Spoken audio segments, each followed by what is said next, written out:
पालघर जिल्ह्यातले शेतकरी हे नेहमीच शेती क्षेत्रात उत्तम कामगिरी बजावत असतात, मग ते शहरी भागातले असोत किंवा ग्रामीण भागातले। पालघर जिल्ह्यातल्या मोखाडा तालुक्यातल्या 100पेक्षा जास्त शेतकऱ्यांनी आपल्या शेतात मोठ्या प्रमाणात भगरचं उत्पादन घेतलंय, ज्यातून त्यांना चांगलं उत्पन्न मिळतंय। पाहूया याबाबतचा हा वृत्तांत।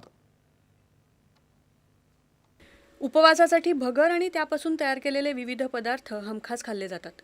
भगरीला असलेली मागणी लक्षात घेत पालघर जिल्ह्यातले जव्हार आणि मोखाडा अशा अतिदुर्गम भागातले अनेक शेतकरी आपल्या शेतात भगरीचं उत्पादन घेत आहेत, ज्यातून त्यांना चांगला आणि त्वरित आर्थिक नफा मिळतोय।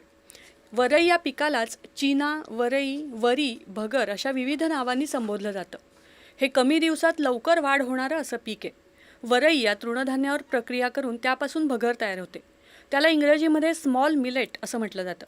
आरोग्याच्या दृष्टीने हे एक अतिशय महत्त्वाचा ऊर्जा स्रोत आहे। यामध्ये सर्वात जास्त लोह आणि डायटरी फायबर असून कार्बोहायड्रेटचं प्रमाण खूप कमी आहे, ज्यामुळे वजन आणि रक्तातली साखर कमी होण्यास मदत होते। मी बऱ्यापैकी शेतकरी वराचा पीक घेतात एखाद्या एकरवर घेतात आणि चांगला त्याचा फायदा होतो। ते 4 ते 4.5 महिन्याचं पीक आहे आणि ते चांगलं येतं, पण त्याला भाव चांगला मिळत नसल्यामुळे कसं आहे ते, आणि पाऊस जर पडला तर ते पण उत्पन्नात येते चांगले, पाऊस जर नाही पडला तर ते काय मिळत नाही। 2 दिवस जर पाऊस जर दिला तर मग ते पीक गेलं म्हणून समजायचं, असं आहे ते। जुलैमध्ये लागवड करतो।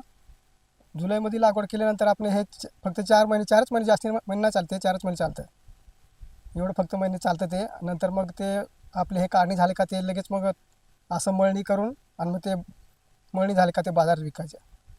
आम्ही इथं म्हणजे गावाशेजारीच विकतो, कारण ते गावातले दुकानदार असतात किंवा तालुक्याचे व्यापारी असतात, तेच घेतात ते आणि त्यांना देत होते, आणि मग ते घेतात आणि तसे मग तिकडे ते बाजू पाठवतात, काय बरं आमच्याकडून ते घेतात।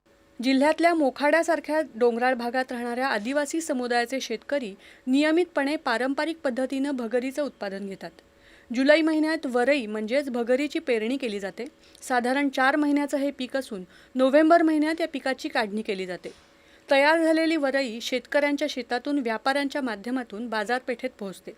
इथल्या शेतकऱ्यांना या पिकाच्या विक्रीसाठी बाहेर जाण्याची सहसा आवश्यकता भासत नाही। पीक तयार झाल्यानंतर व्यापारी स्वतः या शेतकऱ्यांकडे येऊन हे धान्य खरेदी करतात। त्यामुळे इथले शेतकरी या पिकाला कॅश पीक असं म्हणतात। व्यापाऱ्यांकडून सध्या 43 रुपये किलोप्रमाणे या धान्याची खरेदी केली जात असून बाजारात मात्र ही भगर 50 रुपयांपेक्षा जास्त किमतीला विकली जाते।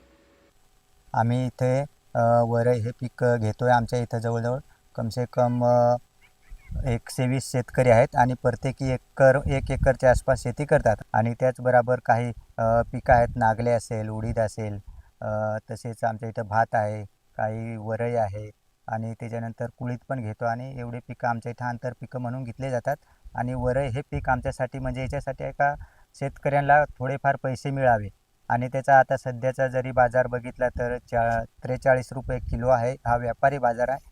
आणि त्याच्यानंतर मार्केट जसं कमी होत जातं, वरईचे पीक जसे कमी मार्केटमध्ये येईल त्यावेळेस 50च्या आसपास जाते, आणि वल्ली असल्यामुळे मग ती मार्केटमध्ये आम्ही नेतो आणि ती चांगल्या प्रकारे आमच्या इथं तिला प्रतिसाद मिळतोय। असं पौष्टिक गुणधर्म असलेलं आणि चांगलं आर्थिक उत्पन्न मिळवून देणारं कॅश पीक स्वरूपातलं वरईचं पीक या मोखाडा भागातल्या शेतकऱ्यांसाठी वरदान ठरलंय। दूरदर्शन बातम्यांसाठी पालघरहून नीता चौरे।